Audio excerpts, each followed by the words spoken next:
I've got an exciting update for the Higher Road audience. It's been an amazing 4 years as the host of Taking the High Road in partnership with FreightWaves. I want to thank you for being a part of this journey with me. As we head into 2025 and beyond, I've got some exciting changes behind the scenes that I'm thrilled to share with you, including the fact that going forward, we're moving Taking the High Road to its own home. It still has the same great and relevant content, but we'll have a refreshed setup and exciting opportunities to connect with you in new ways. If you've been enjoying the podcast on FreightWaves, don't worry, you can still find us on all your favorite platforms, as well as our dedicated YouTube channel, Taking the High Road. Thanks again for all your support. I love being a part of our great big trucking family.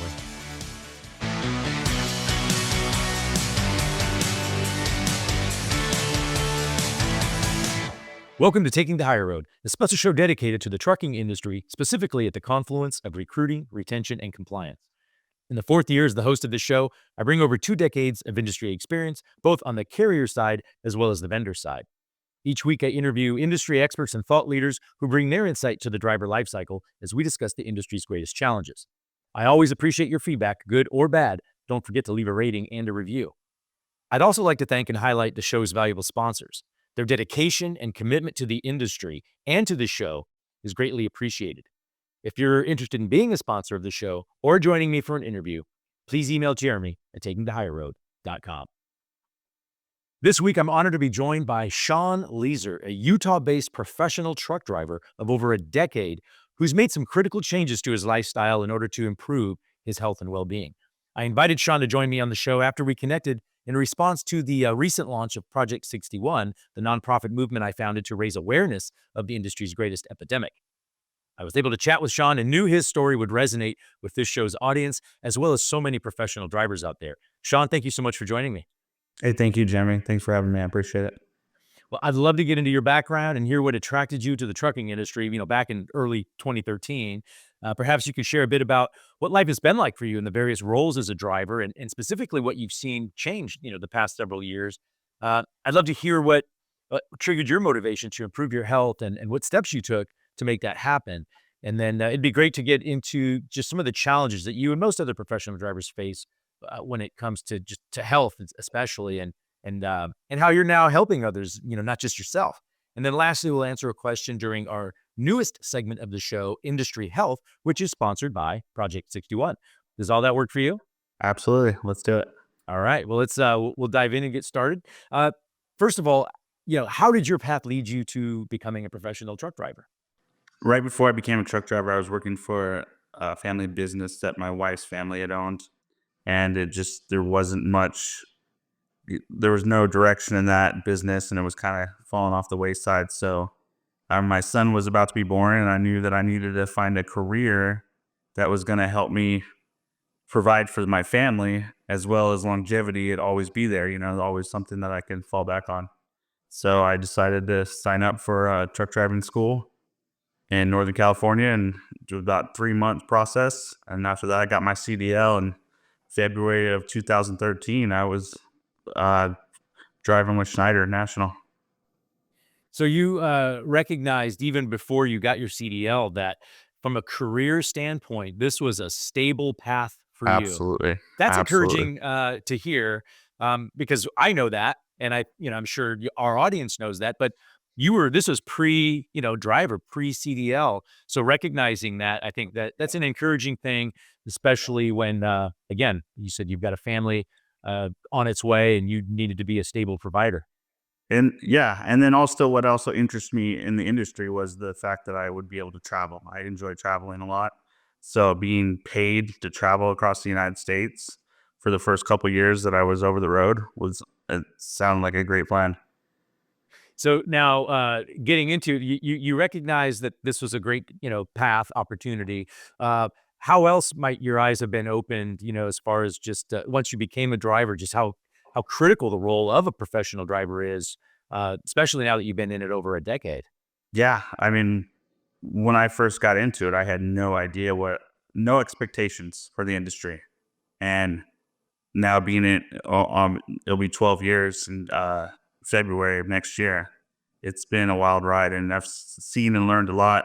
I would say my most impactful moments of my career was COVID, of course.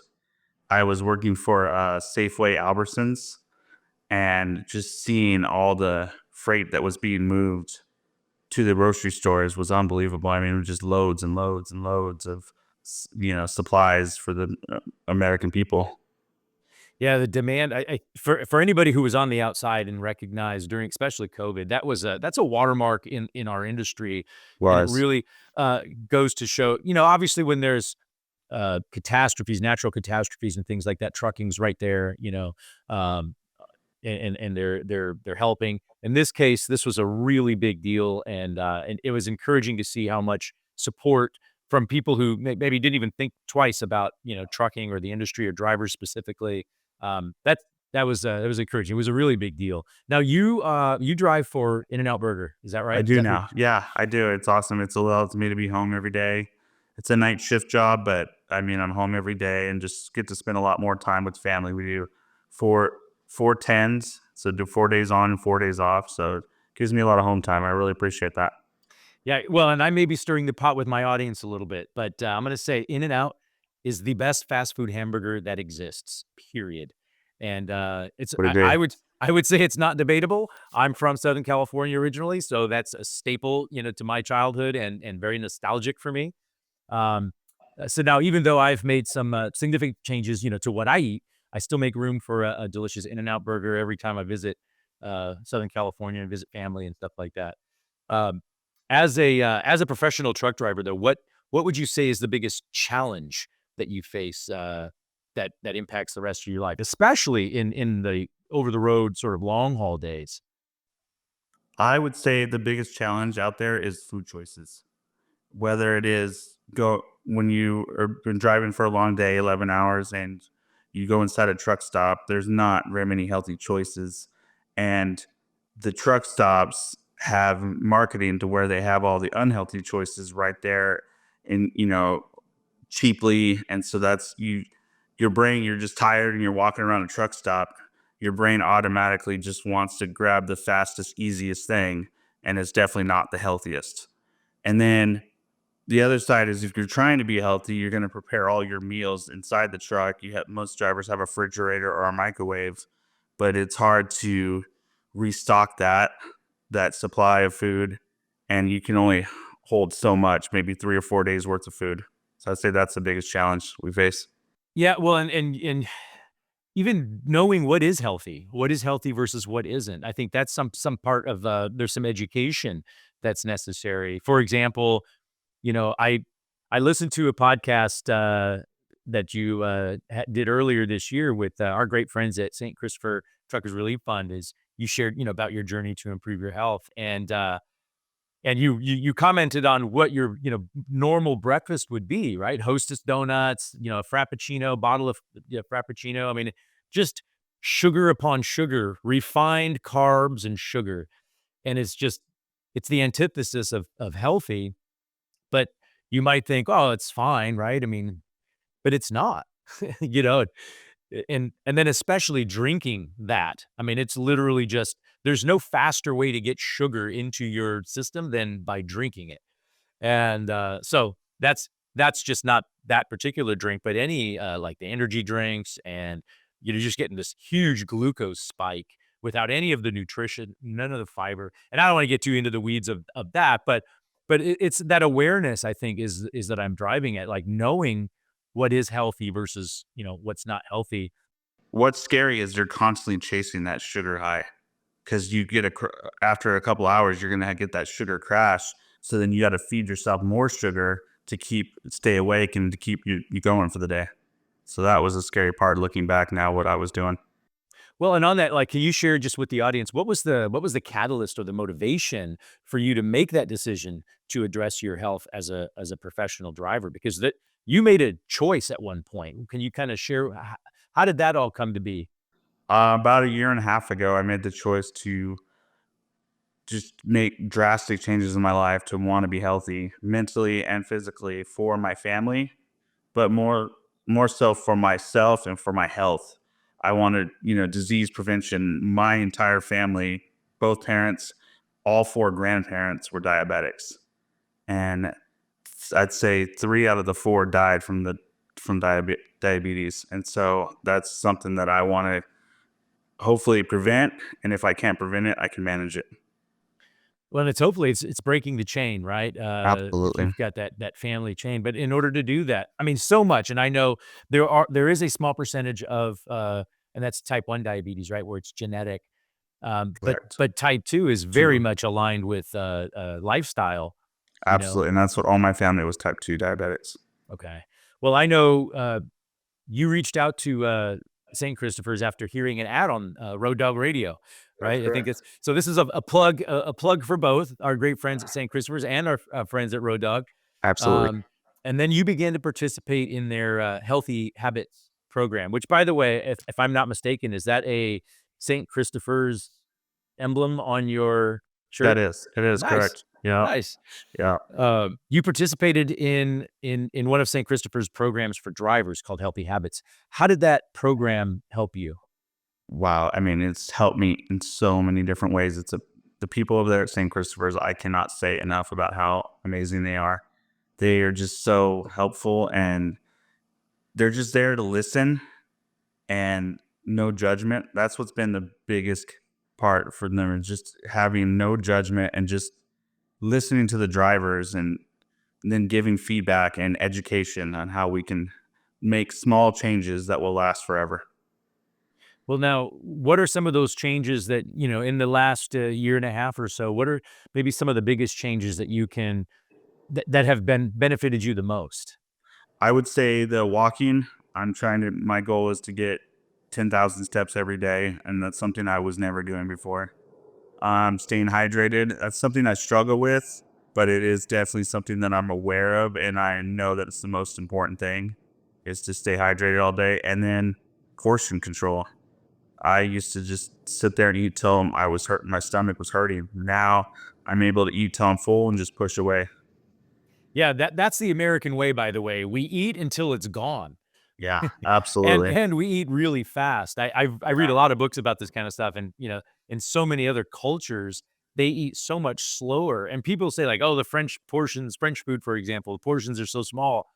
But, yeah, but they eat them slowly, and it's usually over a meal, and a meal is a communal thing, and they're satisfied. They don't get seconds. They don't, and they get, enjoy a glass or 2 of wine even throughout that process, and they stay thin. They don't have diabetes like we do, and, so, but again, the American way is we just eat it all, and then if there's more, we love to be in the land of abundance, Yeah. and It so was something I was taught from a young age, definitely from my parents, and just to clean your plate. It was always yep, clean your plate and yep. be grateful.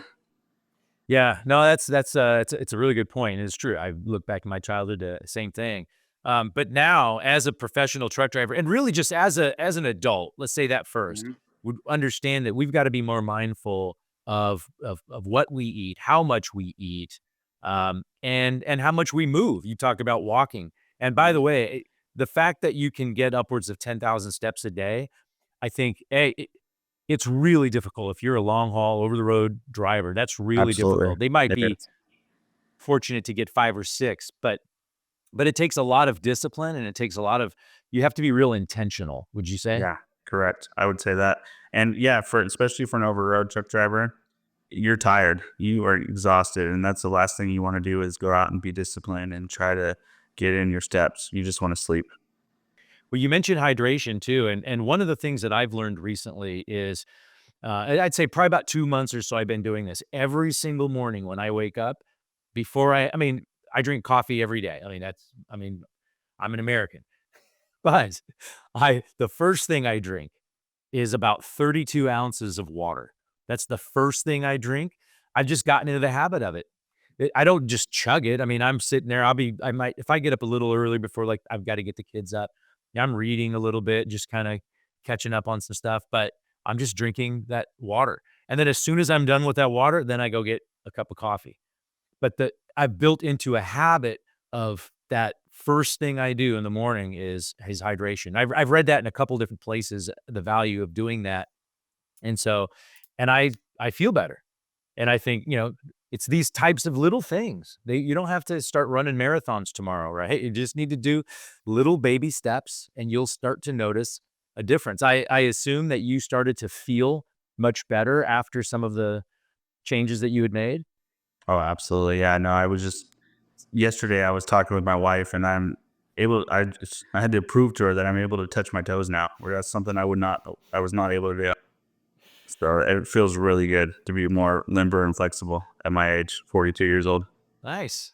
Nice. Well, what is, you know, everybody has a why, right? Why they're going to make, changes to their life. Sometimes there's sacrifices, there's trade-off, right? They don't, all the guilt pleasures maybe they're going to give up because of something. Um, I know we're both fathers, and our children are very close in age. What's your why? What is it that keeps you motivated to take care of yourself beyond, not wanting to be another diabetes, victim? Definitely my children, my wife, my family are part of that, and my mental health. I've over the last 5 years, I've experienced some very, very traumatic events in my life. My son died in 2019. He was 6 months old and died from SIDS. And then my parents died, both my mom and my dad, 2021, and uh, earlier this year, 2024, my mom passed away. So I was in a really dark space with my mental health because of dealing with all that grief. And so my why is to help keep my mental health. I know that the physical part is definitely they work together. Mhm. Absolutely, and Sean, I didn't I didn't expect to hear that, and I am grateful. I'm sorry, and I'm grateful that you're able to talk about it, that you recognize the challenges that has brought, and are doing something about it, not just for you, but others. And I can tell you, I'm confident that your parents, knowing who you are and how you have responded, would be incredibly proud. I And appreciate so that. Thank you so much. you're uh you're now part of the driver council for St. Christopher's. Absolutely. How important is that to you, and how important is being able to participate and being a part of the solution for drivers?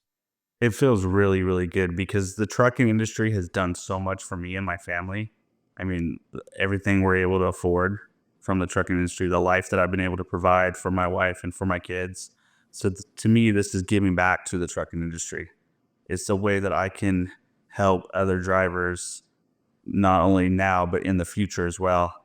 Younger drivers that don't even have their CDLs yet. Maybe I can help prevent them from turning into what a lot of drivers are today, is the obesity and the diabetes. Yeah, it's a really good point because that's one of the things that I don't think that they're educating, on the entry level driver training and, get new drivers coming in. Let's just assume that they're a young, healthy driver at the onset. It doesn't take long for that to change drastically, depending on Absolutely. the nature of the job, obviously. But if it's a long haul, over the road position, the amount of sedentary time and sitting is horrible for you for length, long periods at a time. And then, of course, and I would say, in my opinion, the nutrition or lack of is maybe as big a contributor of anything. But you collectively, the issues with nutrition, the issues with being sedentary, not moving consistently, and then poor sleep, and then Yeah. Correct. let's just add icing to with icing on the, sundae with the folks who smoke. I mean, Correct. it's a recipe for an early exit in Yeah. life.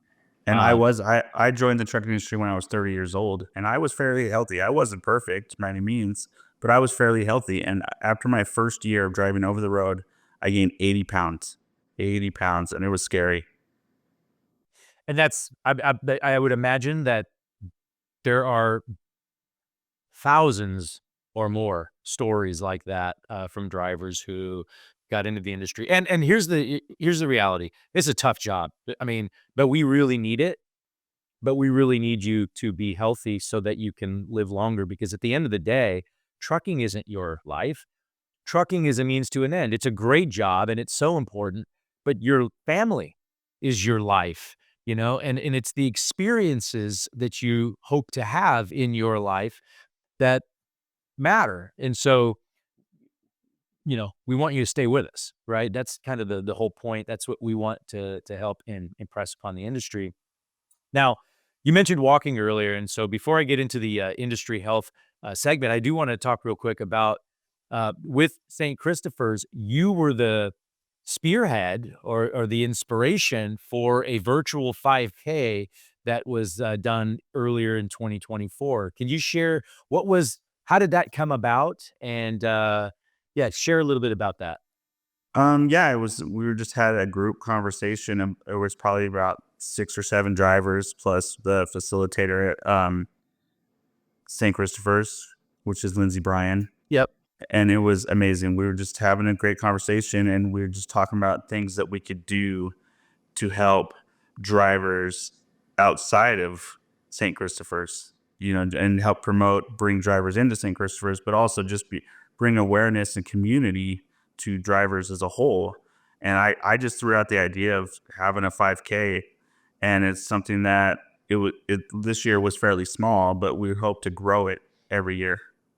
I loved it. I participated with my family. We took pictures, and I didn't know at the time that I did that. I didn't know that you were the inspiration behind it, which I'm grateful for that. I think it was a lot of fun, and we got T-shirts. All of my kids, and they wear those T-shirts all the time. And it was a thing that it's just an opportunity to, like you said, raise awareness and also to move. And certainly we want to encourage drivers and any stakeholder in the industry to be healthier, to be more active, to move. But also it's the model that it sets sort of for our children. And for me to be able to do that sort of thing with my kids, that's the behavior I want them to see and hopefully follow as they grow up and they have children and so on. So, and you as a walker, and you talk about the number of steps, I see the number of steps that you get because you're also participating in Project 61's 61-day step challenge that started November 1st through the end of the year. And so, I like doing that. I like being able to see how everyone's doing. I think there's a little bit of accountability that takes place there as you can, Absolutely. see what's happening. And again, it's all about raising awareness. Now, in this show's the latest feature segment here, what we call is industry health. This is where I ask my guest a question tied to health, which is a lot of what we've been talking about today anyway. But here's the question. What's the best way for a driver to get started with improving their health? I would say educate themselves, learn, go ask questions, try to learn what it is that they need to work on, that driver needs to work on, and how they can make this, what we were talking about earlier, how you can make the small changes in your life one step at a time. Don't try to take it all on at once, but just make those small changes, and then eventually they become habits, and you just constantly build on those. So you're not trying to climb the mountain all at once. You're just taking one step at a time. And for me, that's been the most biggest beneficial part of my journey has been the group. That just find a group of people that you can talk to and just bounce ideas and thoughts and feelings and emotions and no judgment. People over at St. Christopher, they've been amazing, just especially Lindsay. Just being able to talk to her and just have a normal conversation and know that she's there to listen and she cares and there's no judgment at all. And then I'm always going to get positive feedback at the end of the conversation. I'm a big fan of St. Christopher's and the work they're doing, and also of Lindsey Bryan. I met her just over a year ago at an event. I think she wasn't there. She had fairly new, I think, at the time, and Correct. her passion was obvious. It was contagious, and it was so fun to talk to her about health and wellness. That's an area that she specializes in. That's her focus, and so encouraging to hear the success that you've had there, and that now as you're helping others with that. Shaun, thank you so much for joining me. I'm so glad that we connected, and I appreciate your story. Keep up the fantastic work of delivering the nation's goods, especially the delicious In-N-Out burgers. And thank you just for being a shining example. I hope you have a wonderful holiday season. You as well. Thank you for having me, Jeremy. And thank you for taking the higher road with me. Once again, special thanks to the sponsors of the show. We really appreciate you. If you're interested in being a sponsor or joining me for an interview, please email Jeremy at takingthehigherroad.com. Until next time, thank you for taking the higher road.